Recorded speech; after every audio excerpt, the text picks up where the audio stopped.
Olá pessoal, tudo bem com vocês? Vamos para mais uma aula de Física, Física 3, Eletricidade. Hoje nós vamos falar de circuitos elétricos simples e primeira lei de Ohm.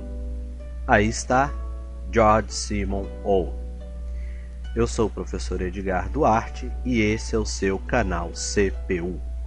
Bom, vamos começar falando dos circuitos elétricos simples.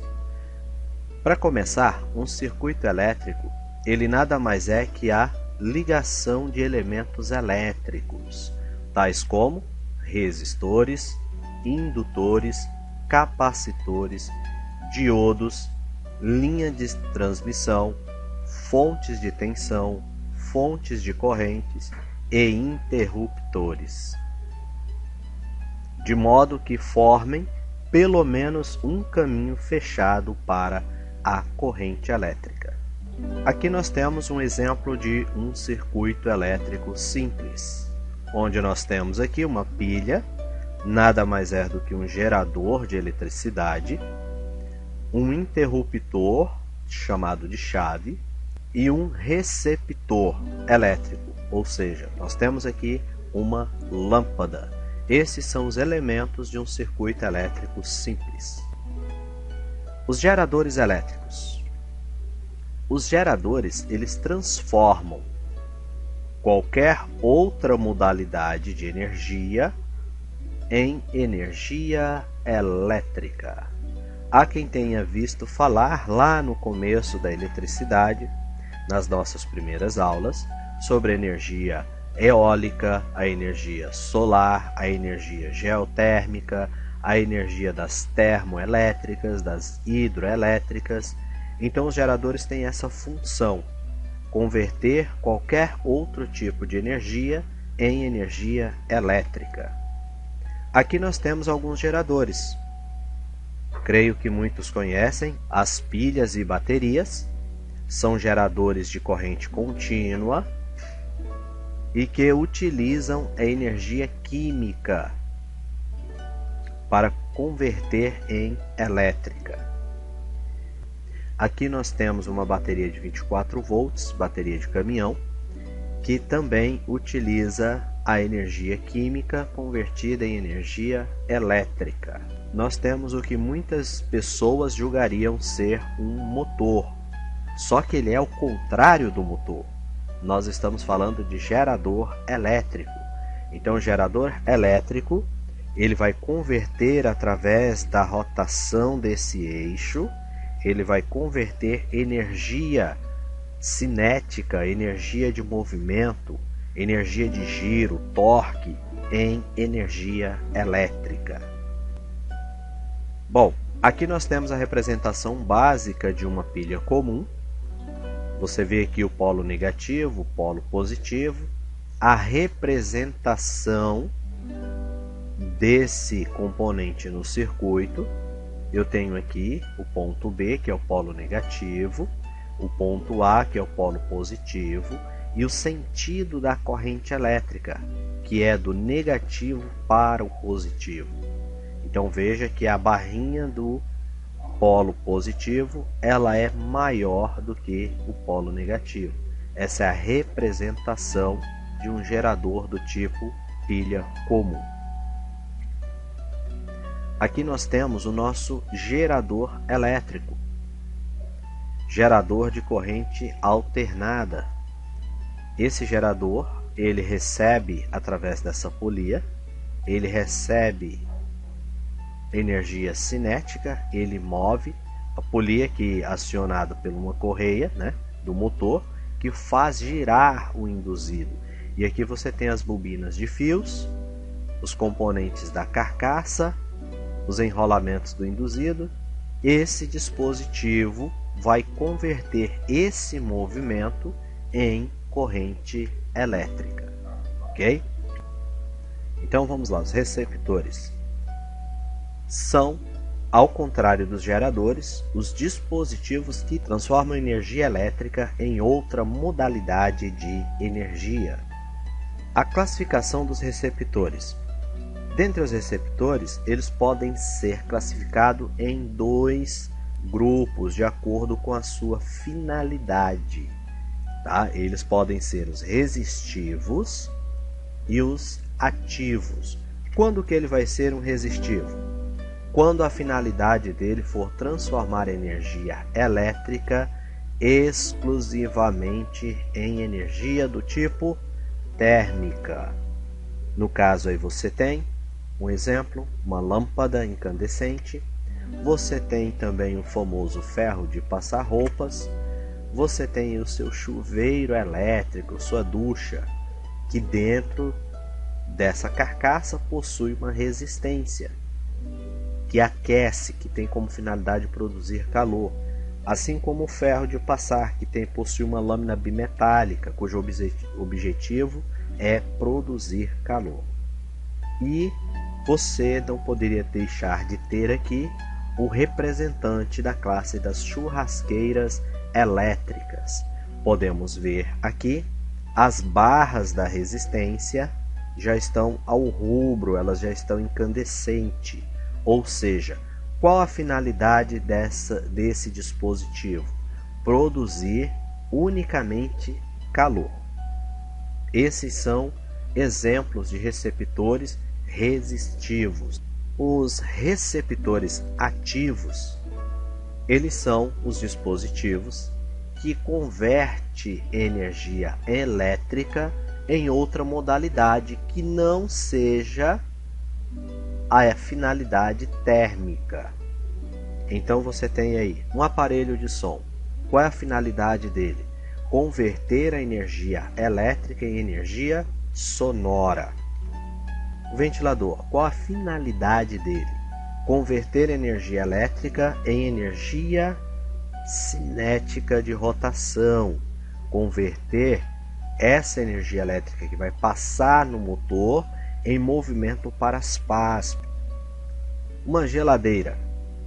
Qual a finalidade da geladeira? Da energia elétrica nesse dispositivo?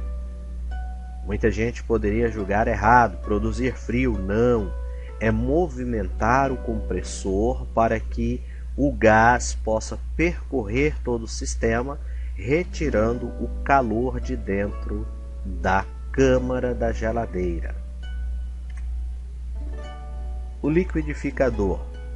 A energia elétrica nesse dispositivo, assim como no ventilador, ela tem como objetivo produzir movimento, girar as hélices do liquidificador. Então converte a elétrica em energia de movimento. E aqui nós temos um aparelho de televisão. Qual a finalidade da energia elétrica nesse dispositivo? Converter em som a partir das caixas de som e em luz, que é a principal finalidade da tela, produzir luz. Ok? Esses são os dispositivos ativos. Em relação à resistência elétrica, resistores são representados por uma grandeza física denominada resistência elétrica. Quando nós falamos dos dispositivos que são chamados de resistivos, eles possuem algo chamado resistor. Resistor, ele é o elemento do circuito que tem por finalidade produzir calor. E esse resistor, ele tem uma grandeza com característica chamada resistência elétrica, ou seja, qual a resistência oferecida à passagem da corrente elétrica. Assim, a resistência elétrica é chamada de R de qualquer condutor submetido a uma DDP, a uma diferença de potencial, e como consequência, sendo percorrida por uma corrente elétrica de intensidade I. Então veja que aqui eu vou fazer uma relação entre a resistência, a tensão, a resistência elétrica, a tensão a qual está submetido os terminais desse resistor e a corrente elétrica que está passando por ele. Bom, isso nós vamos lembrar também que eu posso inverter essa equação e determinar que a tensão em um resistor ela vai ser dada pelo produto da resistência elétrica vezes a corrente elétrica. Aqui nós temos a representação básica de um resistor. No desenho do seu circuito, esse zigue-zague ele indica a representação de um resistor.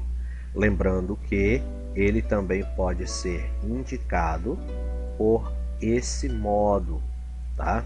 Um retângulo pode indicar também um resistor no circuito. Terminal positivo, terminal negativo. Essa é a representação básica do meu resistor. Bom, para determinar a tensão, a intensidade da corrente elétrica será tanto maior quanto menor for a resistência. Assim, a grandeza e resistência elétrica ela está associada basicamente a dois fatores. Vamos ver os fatores que determinam a resistência? Primeiro fator, a mobilidade dos portadores de carga livres.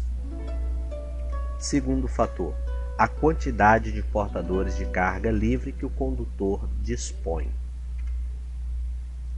No sistema internacional, a DDP, a unidade de DDP, nós já vimos, é o volts.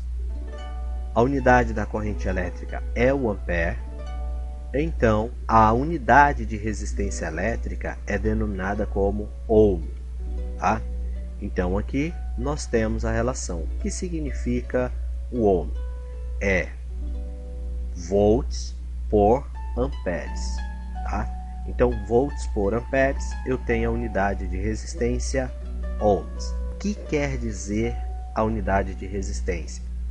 Quer dizer que você tem uma determinada tensão oferecida em razão da quantidade de carga que está passando no condutor.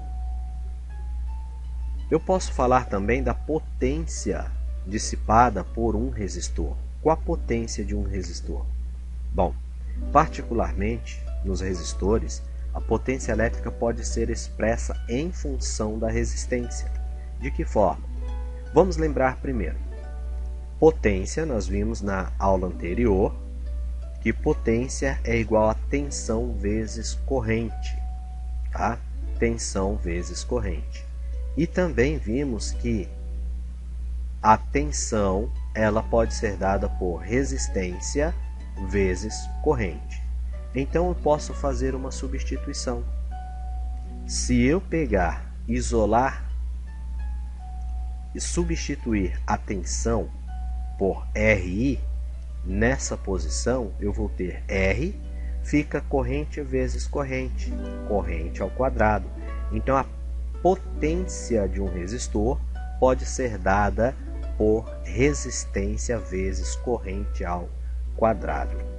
Ou também, se eu isolar a corrente, eu trago a resistência dividindo tensão, terei tensão vezes tensão, tensão ao quadrado, dividido por resistência.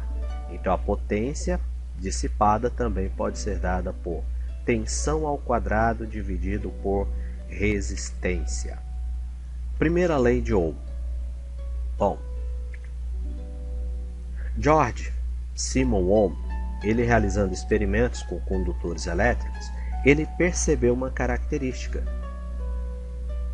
Os condutores metálicos, quando ele variava o potencial, aplicado nos terminais, a intensidade da corrente que atravessava variava na mesma proporção. Opa, que quer dizer isso aqui? Que as grandezas eram proporcionais. Esse fato foi conhecido como primeira lei e pode ser expresso de várias maneiras. Bom, vejamos então. A razão entre a tensão e a corrente, ela é uma constante. Se eu pegar tensão 1 dividido pela corrente 1, é igual a tensão 2 dividido pela corrente 2, que é igual a tensão N dividido pela corrente N. Isso quando eu submeto o meu dispositivo aqui. Se eu pego um dispositivo que tem uma determinada tensão que eu chamo de 1, pela corrente que eu chamo de 1. Aqui 1, aqui 1.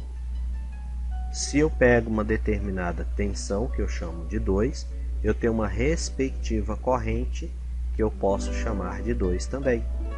Então eu tenho essa situação.